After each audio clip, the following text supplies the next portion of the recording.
Belle Ribeiro-Addy. Belle.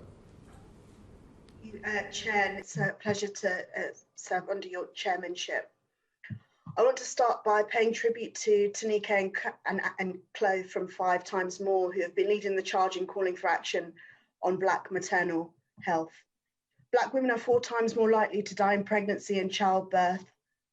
You've heard that many times today, and you probably will hear it some more, but I really do want it to hit home. We know this, and we have no target to end it. During my own pregnancy, it was not hard to find instances where, as a Black woman, how I was perceived or believed drastically impacted the care I received, from complaints about how I was feeling to being denied scans. We know Black women are perceived to experience less pain. We know this, and we have no target to end it. Things went from bad to worse for me. I was swollen, my blood pressure would get so high, I would feel dizzy, my nose would bleed. My doctor eventually had me rushed to the hospital for further tests and scans, and I was admitted into hospital with preeclampsia. My last conversation with the consultants was harrowing. They said my pregnancy had become very dangerous and there were only 2 outcomes: my child would die, or both myself and my child would die.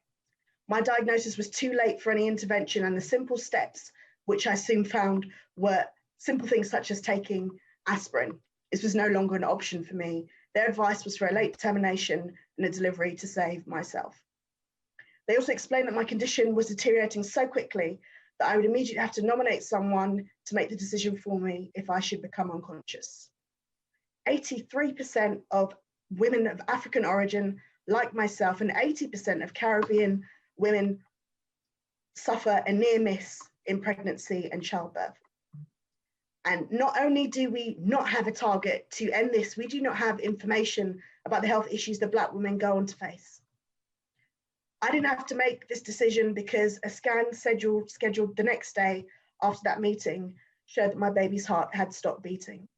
I was induced, and after something like 18 hours of labor, she was born. As a person of faith, even then, I still had faith that maybe the doctors were wrong and everything would be okay. But she did not move, she did not cry, and there was no miracle.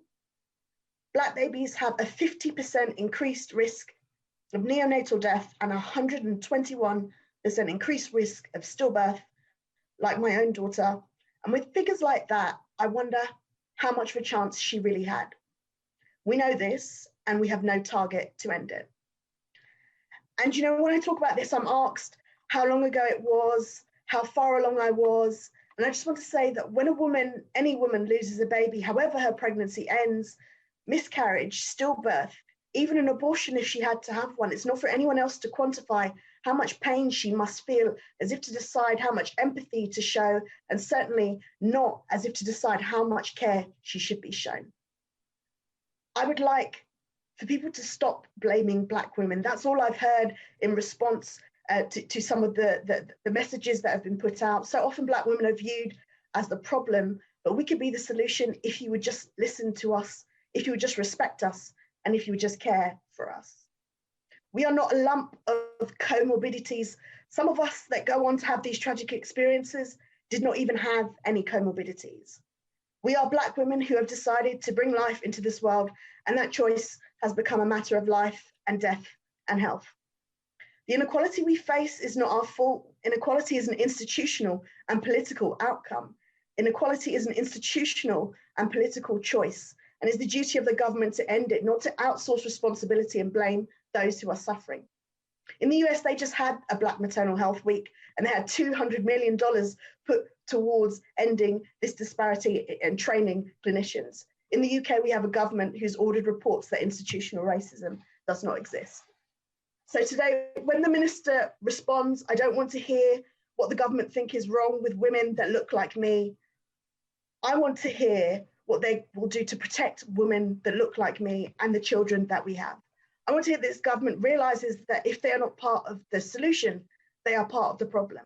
And I want the government to acknowledge the institutional racism that we face and have a target to end it, because the color of woman's skin should have no bearing on whether she or her child live or die.